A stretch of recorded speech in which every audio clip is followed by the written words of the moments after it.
సంగారెడ్డి జిల్లా మహమ్మద్ చాంద్ పాషా మాట్లాడుతూ అనేక యూట్యూబ్ ఛానల్లో మేనేజర్ పనిచేసే మంచి పేరు సంపాదించి మహమ్మద్ జాన్ పాషా చేసిన వీడియోలు ప్రజలకు సంబంధించిన అన్యాయం సహించడు, నాయకులు సంబంధించినవి ఎవరి దగ్గర ఒక రూపాయి గాని ఆశించలేదు. ఇప్పటికీ యూట్యూబ్ ఛానల్లో పనిచేసుకుంటూ ఉన్నది. కిరాయి ఇంట్లో భార్య బిడ్డలను భార్య కూలీ చేసి డబ్బులు సంపాదించింది. జీవనం కడుపుతున్నాడు.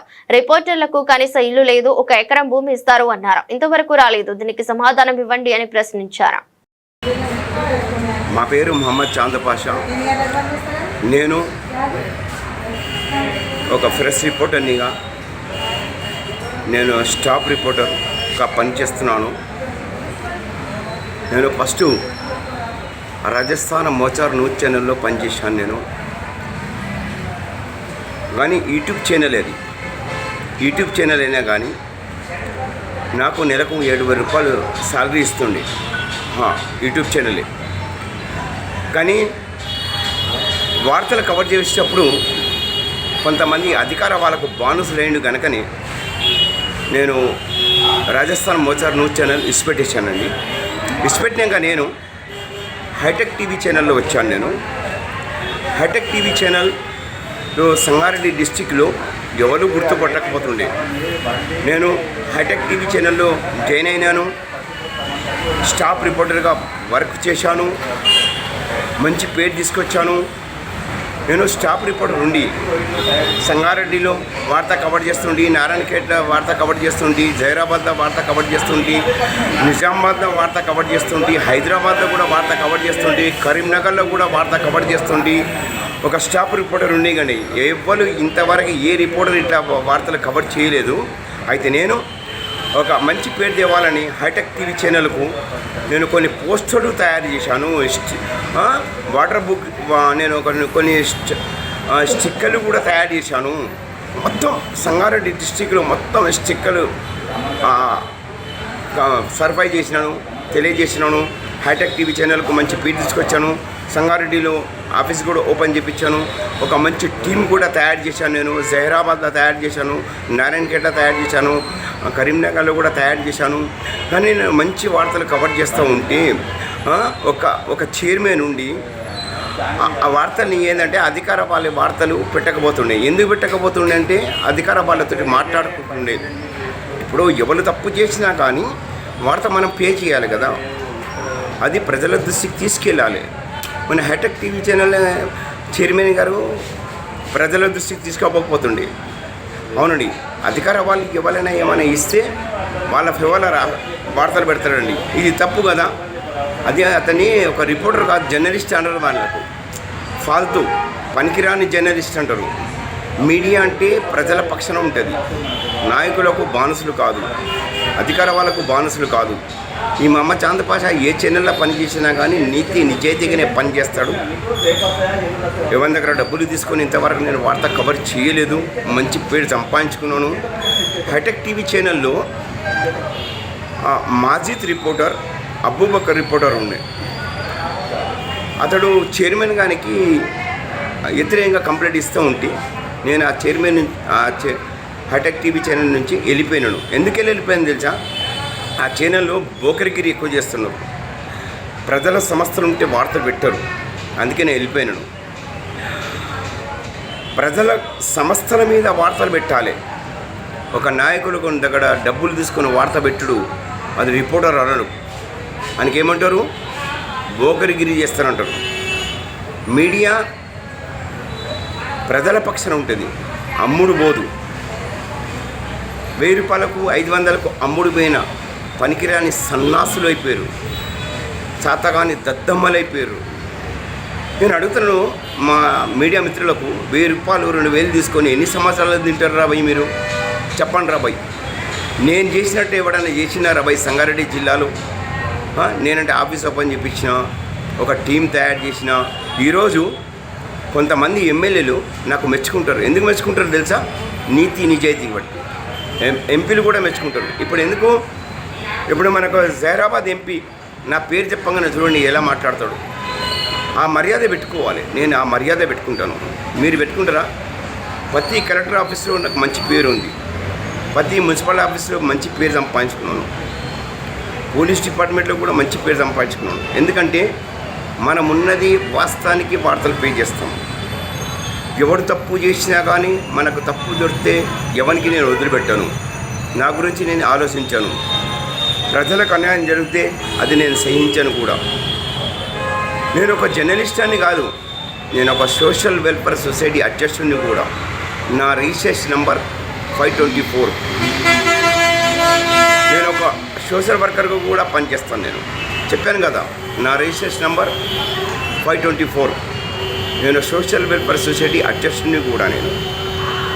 నేను ఒక స్టాఫ్ రిపోర్టర్ని కూడా. ఎందుకంటే పొలిటికల్ పార్టీల లీడర్స్లు కరెక్ట్ పని చేస్తలేరు కనుకని, పేదవాళ్ళకి అన్యాయం చేస్తున్నారు కనుకని నేను ఈ మీడియాలో పనిచేస్తున్నాను. మీడియా వాళ్ళు ఎట్లుంటారంటే, తెలంగాణ స్టేట్లో శాతగాన్ని దద్దమ్మలు అయిపోయారు, అధికార వాళ్ళకు బోనసులు అయిపోయారు. నేను ఏ ఛానల్లో పనిచేసినా కానీ ప్రజల సంస్థల మీద వార్త పెట్టేటోడే ఉంటే ఆ చైర్మన్ దగ్గర పనిచేస్తాను. నేను దిగుడు పని చేయను. వాడు డబ్బులు తీసుకొని వార్త పే చేస్తాడంటే అసలు ఈ ఛానల్ నాకు అవసరం లేదు, అసలు ఈ చైర్మన్ నాకు అవసరం లేదు, అసలు ఓనర్ నాకు అవసరం లేదు. అరే చేతకాని దద్దమ్మల ఒక ప్రజల సంస్థల మీద వార్తలు పెట్టకపోతే మీ ఛానల్ని మూసుకోండిరా మీరు. నేను చెప్తున్నాను కదా, ఛానల్ని మూసుకోండి. ఒక కలెక్టర్ తప్పు చేస్తే నేను ఆధారాలతో సహా నేను పంపిస్తే ఎందుకు వార్తలు పెట్టలేదు మీరు? అంటే డబ్బులు తీసుకున్నారు కదా, అంటే నాకు చెడ్డపేట దేవాలని చూశారు కదా మీరు. సిగ్గు శరాలు ఉన్నాయరా మీకు? మీరు ఒక రిపోర్టరా? మీకు ఒక జర్నలిస్ట్ అంటారా మీకు? అసలు మీడియా ఎవరి గురించి ఉందిరా భయ్? ప్రజల గురించి ఉందా? నాయకుల గురించి ఉందా? పొలిటికల్ పార్టీ లీడర్ గురించి ఉందా? ఈరోజు ఎమ్మెల్యే ఉంటాడు, రేపు ఉండడు. ఇవాళ ఎంపీ ఉంటాడు, రేపు ఉండడు. ఇవాళ చీఫ్ మినిస్టర్ ఉంటాడు, రేపు ఉండడు. మీడియా జీవితం అంతా ఉంటుంది కదా. అరే మీడియా అంటే అధికార వాళ్ళకు ఉచ్చబడాలి రాబాయి. అధికార వాళ్ళకు చూసి మీడియా వాళ్ళు భయపడతారు రాబాయి. మీరు రిపోర్టర్గా పనికొస్తారా? పనికిరారు కదా. మరి ఎందుకు రాబాయి మీరు రిపోర్టింగ్ చేస్తున్నారు? మీరు ఒక మంచి జర్నలిస్టులకు ఎందుకు చెడ్డ పెట్టేస్తున్నారు? దీనికి ఆన్సర్ ఇవ్వండి మీరు. ఇప్పుడు యూట్యూబ్ ఛానల్ అంటే యూట్యూబ్ ఛానల్ నుంచే ప్రతి ఒక్క ఎంపీ ఎమ్మెల్యేలు మంచి పేరు తెచ్చుకున్నారు. యూట్యూబ్ ఛానల్ నుంచే అధికార వాళ్ళు మంచి పేరు తెచ్చుకున్నారు. మీడియా వాళ్ళు సపోర్ట్ చేయకపోతే ఈరోజు ఎమ్మెల్యేలు కానీ ఎవరైనా మంచి పేరు తెస్తుండేనా? తేరు కదా. మరి మీడియా వాళ్ళకి ఎందుకు చిన్న చూపు చూస్తారు భయ్ మీరు? చెప్పండి. మీరు మీడియా వాళ్ళకు 90 రోజుల్లో ఆర్గనైజేషన్ కార్డు ఇస్తా అని చెప్పారు, ఇచ్చిర్రా? మాట ఇచ్చి మాట తెప్పారు కదా సీఎం గారు. మరి జర్నలిస్ట్ మిత్రులకు ఇంద్రమ్మ ఇన్ని ఇస్తా అని చెప్పారు, ఇచ్చిర్రా? ఇవ్వలేదు కదా. ఎందుకు మోసాలు చేస్తున్నారు? జర్నలిస్ట్ మిత్రులకు 1 ఎకరం భూమి ఇస్తా అని చెప్పారు, ఇచ్చిర్రా? ఇవ్వలేదు. ఎందుకు మోసం చేస్తున్నారు? అంటే ఒక ఎంపీ ఎమ్మెల్యే ఫేవర్ల వార్తలు పెడితేనే ఆ జర్నలిస్టుకు మీరు మెచ్చుకుంటారా? లేకుంటే వ్యతిరేకంగా మాట్లాడతారా? ఒక జర్నలిస్ట్ మిత్రుడు ఉన్నది వార్తలు పెడితే అతని మీద కేసులు పెడతారా? అరే సాతగాని దద్దమ్మల్ని మీరురా. మీడియా కాదు భయపడేది. ఈ మహమ్మద్ చాంద్ పాషా ఎవని అయ్యకు కూడా భయపడాడు. నీతి నిజాయితీగానే ఉంటాను నేను. ఏ ఛానల్లో పని చేసినా కానీ ఆ ఛానల్ని మంచి పేరు తీసుకొస్తాను. నేను కూడా మంచి పేరు తీసుకుంటాను. మంచోడని పేరు సంపాదించుకుంటాను, కానీ నేను డబ్బులకు ఆశపడేటోని కాదు. హైటెక్ టీవీ ఛానల్లో అబూబకర్, మాజిద్ వీళ్ళు బోకరిగిరి ఎక్కువ చేస్తారు. అవునండి, మంచి జర్నలిస్టులకు చెడ్డ పేరు తీసుకొస్తారు. వీళ్ళే కాదు, వీళ్ళతో పాటు ఒక టీం ఉన్నది. అబూబకర్ తోటి, మాజిద్ తోటి ఒక 10 మెంబర్స్ టీం ఉన్నారు. అవునండి, పేదవాళ్ళకు అన్యాయం జరుగుతుంటే వార్తలు పెట్టారు. వీళ్ళు డబ్బులు తీసుకుని వార్తలు పెడతారు. ఇది హైటెక్ ఛానల్ చైర్మన్ గారికి బాగా తెలిసి, ఇది నేను నిజం చెప్తున్నాను కదా. అందుకే కింది నుంచి పై దాకా కాలుతుంది వీళ్ళకు. నేనేమంటున్నా అంటే, ఇప్పుడు చిన్న మీడియా కానీ పెద్ద మీడియా కానీ అందరికీ మర్యాద ఇవ్వాలి. ఎమ్మెల్యేలు కానీ ఎంపీలు కానీ కొత్త కొనికి మర్యాద ఇచ్చి మాట్లాడాలి. ఒక మీడియాకు చిన్న చూపు చూస్తారు, ఒక మీడియాకు మంచిగా చూస్తారంటే ఇది పద్ధతి కాదు కదా. ఈ పద్ధతి మానుకోవాలి. మీడియా వాళ్ళకి ఏదైతే హామీ ఇచ్చారో ఆ హామీ నిలబెట్టుకోవాలని చెప్తున్నాను. మన తెలంగాణ చీఫ్ మినిస్టర్ రేవంత్ రెడ్డి గారు చిన్న మీడియా అయినా పెద్ద మీడియా అయినా కానీ మీరు ఆర్గనైజేషన్ కార్డు ఇష్యూ చేస్తానని చెప్పారు. ఆర్గనైజేషన్ కార్డు ఇష్యూ చేయండి. జర్నలిస్టుల మిత్రులకు ఇంద్రమ్మ ఇల్లు ఇస్తానని చెప్పారు. ఇంద్రమ్మ ఇల్లు అమలు చేయండి. 1 ఎకరం భూమి కూడా అమలు చేయాలి. మీకు తెలుసా చీఫ్ మినిస్టర్ రేవంత్ రెడ్డి గారు జర్నలిస్టులకు జీతాలు ఉన్నాయా? మరి జర్నలిస్టుల గురించి ఎవరన్నా పట్టించుకుంటున్నారా? ఎవడు పట్టించుకోవాలి? మేము మీ గురించి పట్టించుకుంటున్నాము.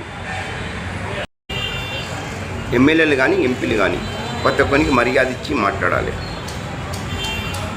ఒక మీడియాకు చిన్న చూపు చూస్తారు, ఒక మీడియాకు మంచిగా చూస్తారంటే ఇది పద్ధతి కాదు కదా. ఈ పద్ధతి మానుకోవాలి.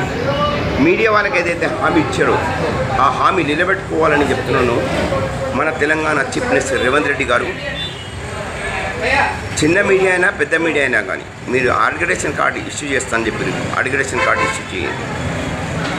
జర్నలిస్టుల మిత్రులకు ఇంద్రమ్మ ఇల్లు ఇస్తానని చెప్పారు. ఇంద్రమ్మ ఇల్లు అమలు చేయండి. 1 ఎకరం భూమి కూడా అమలు చేయాలి. మీకు తెలుసా చీఫ్ మినిస్టర్ రేవంత్ రెడ్డి గారు జర్నలిస్టులకు జీతాలు ఉన్నాయా?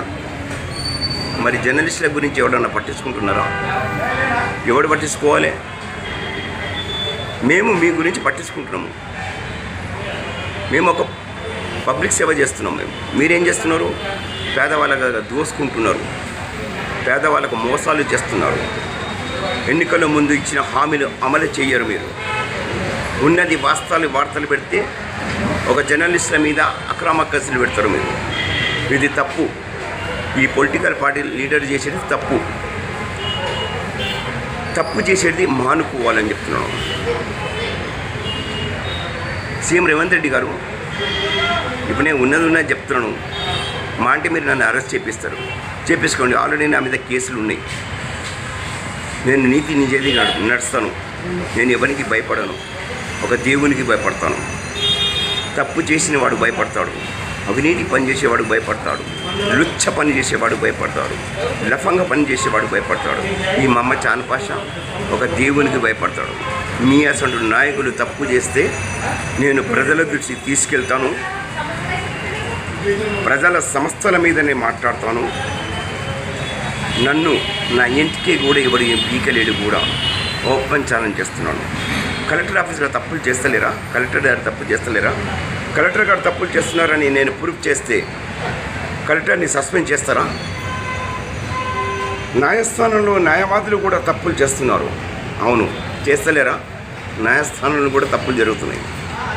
50 సంవత్సరాలు ఫైల్స్ కూడా పెండింగ్ పెట్టుకున్నారు. అంతేందుకండి, ఇప్పుడు సంగారెడ్డి కలెక్టర్ ఆఫీస్లో 18 సంవత్సరాల ఫైల్ గోల్మాల్ చేశారు. నా దగ్గర ఆధారాలు ఉన్నాయి. సంగారెడ్డి కలెక్టర్ ఆఫీస్లో నేను గవర్నర్ తమిళసల్ దగ్గర నుంచి నేను లెటర్ రాపించుకొచ్చాను. 10,000 జనాలకు అన్యాయం చేశారు. ఎందుకు చేశారు? ఎవడో లంచాలు ఇస్తే వాళ్ళకు పని చేస్తున్నారు. ఇప్పుడు ఇంద్రమ్మ ఇల్లు ఇస్తానని చెప్పారు కదా, ఎవరికి ఇస్తున్నారు? అర్హులైన వాళ్ళకి ఇస్తున్నారా? ఉన్న వాళ్ళకే ఇస్తున్నారు. లేని వాళ్ళకి ఇస్తున్నారా? 60-70 సంవత్సరాల నుంచి పాపం లేని వాళ్ళు కిరాయిలు ఇంట్లో ఉంటున్నారు. కిరాయిలు కట్టలేకపోతున్నారు. నానా బాధలు పడుతున్నారు. నానా అవస్థలు పడుతున్నారు. పట్టించుకుంటున్నారా సీఎం గారు? ఒక ఎమ్మెల్యే మనుషులు ఉంటే వాళ్ళకి అలాట్మెంట్ చేస్తారు.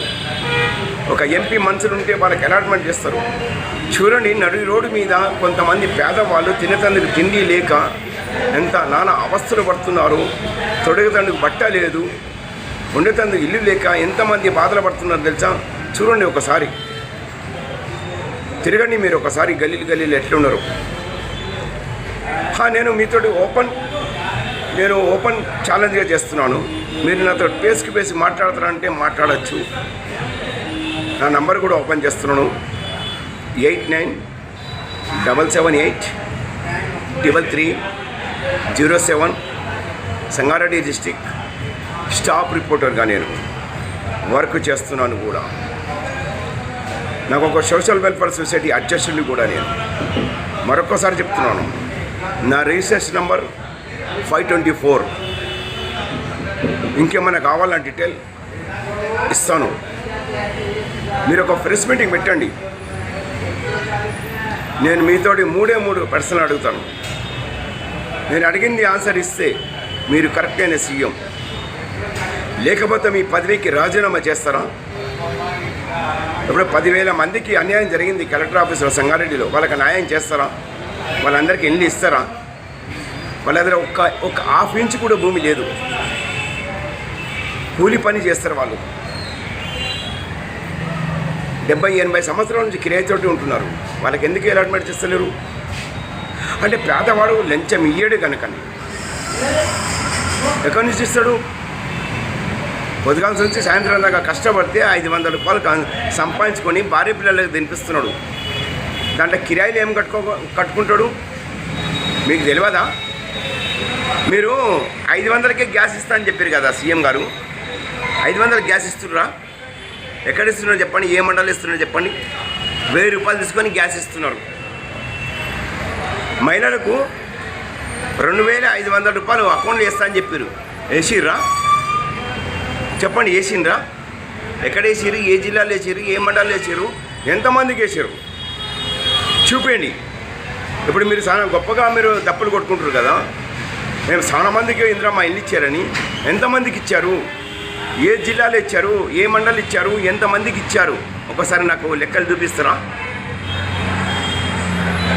నేను చూపిస్తాను. ఏ జిల్లాలో ఎక్కడ గవర్నమెంట్ ల్యాండ్ ఉంది, ఎంత సర్వే నెంబర్ ఏముంది నేను చూపిస్తాను. ఎవరు ఏ పొలిటికల్ పార్టీ లీడర్స్లు కబ్జాలు చేసుకున్నారు, ఎంత కబ్జా చేసుకున్నారు నేను ప్రూఫ్ చేయగలుగుతాను. ఆ ఎమ్మెల్యే మీద చర్యలు తీసుకుంటారా? చెప్పండి. నేను ఇంతకు ముందు కూడా మీకు గాంధీ భవన్ కూడా ఓపెన్ ఛాలెంజ్ చేశాను. నాకు ఆన్సర్ ఇవ్వలే మీరు సీఎం రేవంత్ రెడ్డి గారు. ఇప్పుడు కూడా చెప్తున్నాను. నేను 3 ప్రశ్నలు అడుగుతాను. అడిగింది సమాధానం ఇస్తారా? ఇయ్యలేరు మీరు. ఎందుకంటే మీరే తప్పులు చేస్తున్నారు. మీరు తప్పులు చేస్తున్నారు. ఎవరి గురించి తప్పులు చేస్తున్నారు? మీ ఇంటి ఖజానా నింపుకున్నందుకు తప్పులు చేస్తున్నారు. ఎవరి మీద వేస్తున్నారు? పేదవాళ్ళ మీద వేస్తున్నారు. ఇది తప్పు మీరు చేసేది కూడా. నేను మరొకసారి చెప్తున్నాను, ప్రతి ఒక్క ఎంపీ ఎమ్మెల్యేలకు అర్హులైన వాళ్ళకి అలాట్మెంట్ చేయండి. కరెక్ట్ ఎంక్వైరీ చేయండి. మీ అధికారం వాళ్ళు కరెక్ట్ ఎంక్వైరీ చేస్తలేరు, ఎంక్వైరీ చేయండి. ఇప్పుడు నేనే కదా, ఇప్పుడు గవర్నర్ తమిళసా మేడం ఉన్నప్పుడు నేనే లెటర్ ఆఫీస్కి వచ్చాను. ఆ ఫైల్ ఏమైంది? మీ కలెక్టర్ ఆఫీస్లో ఒకసారి ఎంక్వైరీ చేయండి. నా అన్ని ఆధారాలు ఉన్నాయి. నా దగ్గర ఆధారాలు లేకపోతే నా మీద చర్యలు తీసుకొని నన్ను అరెస్ట్ చేయొచ్చు.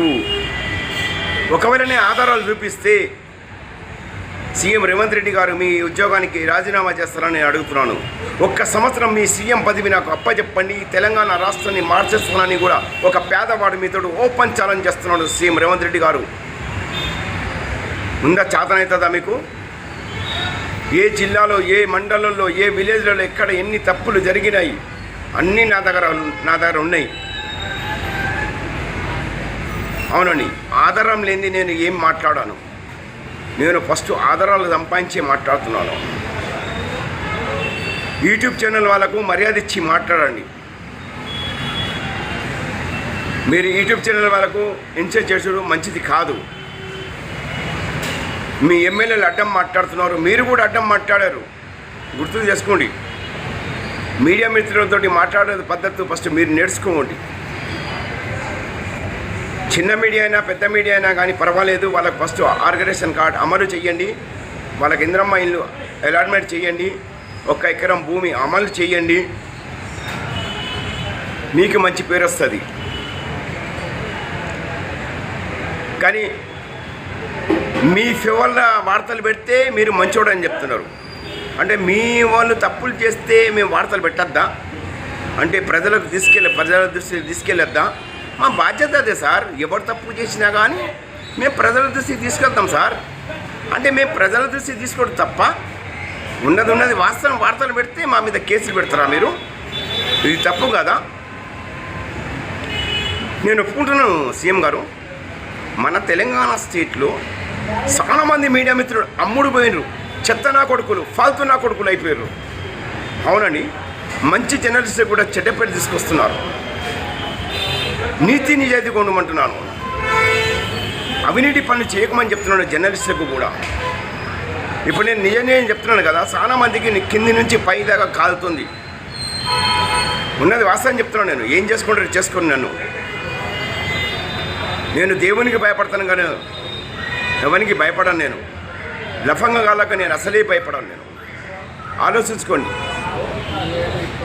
ప్రజలకు మీరు మేలు చేస్తే ఏ రిపోర్టర్ అయినా సరే, మండల్ రిపోర్టర్లు కానీ డిస్ట్రిక్ట్ రిపోర్టర్ అయినా సరే, అతడు కష్టపడి వార్తలు కవర్ చేస్తారండి. రిపోర్టర్స్కు జీతాలు ఉండవు. అయినా కానీ ఛానల్కు మంచి పేరు తేవాలని రిపోర్టర్ కష్టపడతాడండి. ఛానల్ ఓనర్కు పేరు తేవాలని కష్టపడతాడండి. చైర్మన్కు పేరు తేవాలని కష్టపడతాడండి రిపోర్టరు. ఒక రిపోర్టరు ఉన్నది వాస్తవానికి వీడియో కవర్ చేసి పంపిస్తే ఛానల్ చైర్మన్ వాళ్ళు ఓనర్స్లు వార్తలు పెట్టారు. ఎందుకు పెట్టారు అంటే ఇది నిజం ఉంటుంది కదా, వాస్తవం ఉంటేనే వార్తలు పెట్టాలి కదా. వాస్తవం ఉన్నా కానీ వార్తలు పెట్టారండి వీళ్ళు. ఎందుకు పెట్టారు తెలుసా? వీళ్ళు అధికార వాళ్ళతో మాట్లాడుకొని డబ్బులు తీసుకొని వార్తలు పే చేయరు. ఒక రిపోర్టర్ కష్టపడి వార్త కవర్ చేస్తాడు కదా, మరి అది ప్రజల దృష్టికి తీసుకెళ్ళాలి కదా. అది ప్రజల దృష్టికి ఎందుకు తీసుకుపోరు? కొంతమంది మన ఛానల్ ఓనర్స్లు కూడా అమ్ముడుపోయిన వాళ్ళు ఉన్నారు. అవునండి, యూట్యూబ్ ఛానల్ అంటే ఏంది, సత్తా ఏంది ఛానల్ది చూపియాలి. వాళ్ళు కూడా భయపడతారు. ఎందుకు? మన ఛానల్ మూసేసుకోవాలి. రిపోర్టర్గా పనికిరారు కదా వాళ్ళు. ఎందుకు చేతగాని మరి రిపోర్టింగ్ చేస్తున్నారు మీరు? రిపోర్టర్ ఎంత కష్టపడతాడు తెలుసా? వాడు తిట్ల పడతాడు, వానికి దెబ్బలు పడతాయి, ఎన్నో బాధలు పడతాడు. రిపోర్టర్ అన్ని బాధలు పడి వాని మీద దాడులు చేస్తారు, వాని మీద అటాక్ చేస్తారు రిపోర్టర్ మీద. అయినా కానీ అన్ని తెగించి కూడా వాస్తవానికి వార్తలు కవర్ చేస్తాడు ఒక రిపోర్టరు. మరి ఆయన పంపిస్తే న్యూస్ ఎందుకు కవర్ చేయరు వీళ్ళు? అంటే అధికార వాళ్ళతో వీళ్ళు మాట్లాడుకుని డబ్బులు తీసుకుంటారు వీళ్ళు, చైర్మన్ గారు. అవునండి, ఓనర్స్లు డబ్బులు తీసుకొని వార్త పే చేయరు. దీంట్లో ఏంటంటే రిపోర్టర్కి చెడ్డ పేరు వస్తుంది. అవునండి, రిపోర్టర్ ఇంత కష్టపడి వార్తలు కవర్ చేస్తాడు. ఒక రిపోర్టర్ అతని జేబుతోటి ఖర్చులు పెట్టి న్యూస్ కవర్ చేస్తాడు. మరి వీళ్ళు ఎందుకు పే చేయరు? ఒక రిపోర్టర్ మీద ఎవడన్నా దాడి చేస్తే సపోర్ట్గా ఒక రిపోర్టర్ మీద ఎవడన్నా దాడి చేసిండనుకోండి, ఛానల్ ఓనర్ బాధ్యత ఉండాలండి. అడగాలి, ఎందుకు దాడి చేశారు మా రిపోర్టర్ మీద? మా రిపోర్టర్ నీతి నిజాయితీగా ఉంటాడు, ఉన్న వార్తలు అది కవర్ చేస్తాడు కదా. మరి మా రిపోర్టర్ మీద దాడి చేస్తాడు మీరేవాళ్ళని ఆ ఛానల్ ఓనర్ ఏం చేయాలంటే ఎస్పీలకు కంప్లైంట్ ఇవ్వాలి, ఏరియా పిఎస్ఏకు కంప్లైంట్ ఇవ్వాలి. వీళ్ళు ఇయ్యరు. ఎందుకు ఇయ్యరు తెలుసా? ఒక రిపోర్టర్ని వాడుకుంటారు వీళ్ళు ఓనర్స్లు. వాడుకొని ఛానల్ మంచి పేరు తీసుకొచ్చినాక ఆ రిపోర్టర్నికి లెక్క చేయరు వీళ్ళు. అందుకే రిపోర్టర్ ఏం చేస్తారంటే ఉన్న వాస్తవాలు పెడతాడు. ఏ ఛానల్ ఎవడు ఎలాంటి వాడని, మంచోడా చెడ్డోడా అని తెలియజేస్తాడు. రిపోర్టర్కు జీతాలు ఉంటే ఇచ్చిర్రు ఎవరైనా? నేను అడుగుతాను, యూట్యూబ్ ఛానల్ ఓనర్లకు అడుగుతున్నాను, మీరు ఎంతమంది రిపోర్టర్స్ ఉన్నారు మీ దగ్గర? ఏ రిపోర్టర్ కన్నా మీరు ఏమైనా జీతాలు ఇచ్చిర్రా? ఇయ్యరు కదా. మరి ఆయన ఎట్లా వార్తలు కవర్ చేస్తాడు? ఆయనకు పెట్రోల్కు ఖర్చులు ఎట్లా వస్తాయి? తినే తిండి ఎట్లా వస్తుంది? కిరాయి ఇంట్లో ఉంటాడు కదా రిపోర్టర్, ఆ కిరాయి ఎట్లా కట్టుకోవాలి? మరి ఎట్లా వార్తలు కవర్ చేస్తున్నాడు? కానీ కొంచెం ఆలోచించాలి కదా. యూట్యూబ్ ఛానల్ ఓనర్లకు చెప్తున్నాను నేను, దీన్ని అర్థం చేసుకోవాలి. ఒక రిపోర్టర్ మీద ఎవడన్నా దాడి చేస్తే ఆ ఛానల్ ఓనరు సపోర్ట్ చేయాలి. సపోర్ట్ చెయ్యరు. ఎందుకు చేయరు తెలుసా? అధికార వాళ్ళ దగ్గర డబ్బులు తీసుకుంటారు, ఎంపీ ఎమ్మెల్యే దగ్గర డబ్బులు తీసుకుంటారు. వీళ్ళు తీసుకొని వార్తలు పే చేయరు. ఇది తప్పు చేస్తున్నారు. నేను చాలా గమనిస్తున్నాను. మీకు చేత కాకపోతే ఛానల్ను బంద్ చేసుకోవాలని చెప్తున్నాను. నేను స్టాఫ్ రిపోర్టర్ మహమ్మద్ చాంద్ పాషాని. నాకు ప్రతి స్టేట్ వాళ్ళు గుర్తుపడతారు కదా, గుర్తుపట్టారా? ఒక రిపోర్టర్గా గుర్తుపడతారు, ఒక ఛానల్ ఓనర్ని గుర్తుపట్టారు, ఛానల్ చైర్మన్ని గుర్తుపట్టారు, జిల్లా రిపోర్టర్గా గుర్తుపడతారు. రిపోర్టర్ ప్రజల దగ్గర ఉంటాడు, ప్రతి ఒక్క అధికార వాళ్ళతోటి కలిసి ఉంటాడు, అందరినీ గుర్తుపడతారు కనుక రిపోర్టర్ని గుర్తుపడతారు. ఒక రిపోర్టర్గా నీతి నిజాయితీగా వార్తలు కవర్ చేస్తే, ఒక రిపోర్టర్ మీద దాడి చేస్తే ఓనర్లు ఏం చేస్తున్నారు అడగరా? మీ బాధ్యత కాదా? అతడు కష్టపడి వార్తలు కవర్ చేస్తాడు, మీ ఛానల్ పేరు తీసుకొస్తాడు, ఓనర్ పేరు తీసుకొస్తున్నాడు. మరి ఒక రిపోర్టర్ మీద దాడి చేస్తే మీరు ఏం చేస్తున్నారు? ఒక రిపోర్టర్కు సపోర్ట్ చేయకపోతే మీ ఛానల్ని బంద్ చేసుకోవాలి, మూసేసుకోవాలి. చేతగాని ఎందుకు ఛానల్ నడిపిస్తున్నారు మీరు చెప్పండి. ఇప్పుడు సపోర్ట్ నా మీద దాడి చేశారు అనుకోండి, నా మీద దాడి చేశారు, ఎందుకు దాడి చేశారని మీరు పోలీస్ ఆఫీసర్కి అడగచ్చు కదా. అడగరు. ఎందుకు అడగరు? ఆఫీసర్కు మీకు ఏమైనా కన్సెప్ట్ ఉంటుంది కనుక అడగరు. నేనేమంటున్నానంటే, నేను నా మీద ఒక దాడి చేసిండు అనుకోండి, దాడి చేస్తే తెలిస్తే మీరు పోలీసులో కంప్లైంట్ ఇవ్వచ్చు కదా. మీరు ఓనర్ కదా, ఛానల్కు కంప్లైంట్ ఇవ్వచ్చు, ఎస్పీకి చెప్పాలి. అతడు మా రిపోర్టరు నీతి నిజాయితీగా వర్క్ చేస్తాడు, మా రిపోర్టర్కి ఏమైనా జరిగితే మంచిగా ఉండదని హెచ్చరియాలి. ఎస్పీలకు కానీ, తెలంగాణ స్టేట్ డీజీపీ అయినా సరే, ఎవరైనా సరే. అరే మీరు ఒక ఛానల్ ఓనర్ ఉండి పోలీసు వాళ్ళకి భయపడతారేమండి మీరు? మేము ఒక రిపోర్టర్ ఉండి మేము భయపడము. ఎందుకు భయపడము? మేము నీతి నిజాయితీగా ఉంటాం కనుక భయపడము. వాడు ఎవడైనా సరే తప్పు చేస్తే మేము ప్రజల దృష్టికి తీసుకెళ్తాం. మరి మీరు ఛానల్కు ఓనర్, మీరు ఎందుకు భయపడుతున్నారో తెలుసా? మీరు ఎమ్మెల్యే తోటి డబ్బులు తీసుకుంటారు, అందుకే వార్త పే చేయరు. ఎంపీ దగ్గర డబ్బులు తీసుకుంటారు, అందుకే వార్త పే చేయరు. కలెక్టర్కు మీకు సంబంధం ఉంటుంది, అందుకే మీరు వార్త పే చేయరు. ఇప్పుడు ఎవరికి చెడ్డ పేరు వస్తుంది? ఏరియా రిపోర్టర్కు చెడ్డ పేరు వస్తుంది. ఏరియా రిపోర్టర్కు చెడ్డ పేరు తేవాలని చూస్తారు కొంతమంది ఓనర్స్లు. సిగ్గు శరాలు ఉండాలి అసలు ఓనర్లకు కూడా. నేనైతే కుళ్ళ చెప్పేస్తున్నాను, ఉండదు చెప్తున్నాను, వాస్తవం చెప్తున్నాను నేను. వినరా? ఇప్పుడు నేను చెప్తున్నాను కదా, ఇప్పుడు నా మీద దాడి చేశారు. ఎవరు చేశారు, ఎందుకు చేశారు అని కంప్లైంట్ ఇచ్చాను అనుకోండి నేను. మరి మీరు కూడా చెప్పాలి కదా, మా రిపోర్టర్ మీద దాడి చేశారు, మరి పోలీసు అధికారులు వాళ్ళు ఏం చేస్తున్నారు అని మీరు అడగాలి కదా. మీ బాధ్యత కదా, మీ శాత కాదా? శాత కాని దద్దం అలా మీరు. మీకు శాత కాకపోతే మీ ఛానల్ని బంద్ చేసుకోవాలంటున్నాను నేను. ఎందుకు చేస్తుంటున్నారు? మీరు ఒక రిపోర్టర్కు జీతాలు ఇస్తలేరు కదా, మరి వాళ్ళు ఎట్లా బతకాలి? వాళ్ళ భార్య పిల్లలకి ఏం తినిపించాలి? వాళ్ళ ఇల్లు కిరాయిలు ఎట్లా కట్టుకోవాలి? అది ఆలోచించుకోవాలి కదా మీరు. ఇది అన్నీ ఆలోచించుకోరు. బస్ ఒక రిపోర్టర్ని పెట్టుకుంటారు, ఒక పేరు మంచి పేరు తెచ్చుకుంటారు ఛానల్కు, రిపోర్టర్ని లెక్క చెయ్యరు. అందుకే కొంతమంది రిపోర్టర్స్లు అందుకే లంచాలకు ఎగబడ్డారు. మంచి రిపోర్టర్లు కూడా చెడ్డ పేరు తీసుకొస్తున్నారు. అట్లా తేయకూడదని చెప్తున్నాను నేనైతే ఏ ఛానల్లో పనిచేసినా కానీ నీతి నిజాయితీగా పనిచేస్తున్నానండి. నేను మంచిగా నా పేరు తెచ్చుకుంటున్నాను, మా ఛానల్ ఓనర్ పేరు తెస్తున్నాను, నేను ఛానల్ పేరు కూడా తెచ్చుకుంటున్నాను. ఎవడైతే వార్తలు పెట్టారో ప్రజల సంస్థల మీద, ఆ ఛానల్ ఓనర్లకే చెప్తున్నాను నేను. చేతగాని ఓనర్లకు చెప్తున్నాను, ఛానల్ను బంద్ చేసుకోవాలని కూడా చెప్తున్నాను. అమ్ముడు పోవద్దు, ఒకరికి బానిసలు కావద్దు, దేవునికి బానిసలు కావాలి. మనం మీడియా ప్రజల పక్షాన ఉండాలి కానీ నాయకులకు బానిసలు కావద్దని చెప్తున్నాను. అవునండి, ఇప్పుడు కూడా చెప్తున్నాను, దయచేసి అర్థం చేసుకోవాలని కోరుకుంటున్నాను. మీకు నా సొంత రిపోర్టర్ మీకు మీ లైఫ్లో దొరకడు. ఎస్, నా సొంత రిపోర్టర్ ఉంటాడా ఎవడన్నా చూసారా? అందరు డబ్బులు తీసుకుంటారు, అవినీతి పని చేస్తారు రిపోర్టర్స్, లుచ్చ పని చేస్తారు. ఈ చాంద్ పాషా ఎవరి దగ్గర డబ్బులు తీసుకుని ఇంతవరకు ప్రజాసేవకుడు, ప్రజలకు సేవలు చేస్తూ ఉంటాడు. అందుకే ఒక ప్రజానాయకుడిగా మంచి గొప్ప పేరు తీసుకున్నాను. అందుకే ప్రజలు నాకు ఆశీర్వాదిస్తున్నారు. నేను ఆశీర్వాదంతో మంచిగుంటాను కూడా. దేవుని దయతోటి నేను మంచిగానే ఉంటాను. ఒకడు భయపడిస్తే నేను భయపడను, నేను ఎవరికి లొంగను కూడా. ఎవడు తప్పు చేసినా కానీ నేను వదిలిపెట్టను కూడా అని నేను ఓపెన్ ఛాలెంజ్గా చెప్తున్నాను నేను.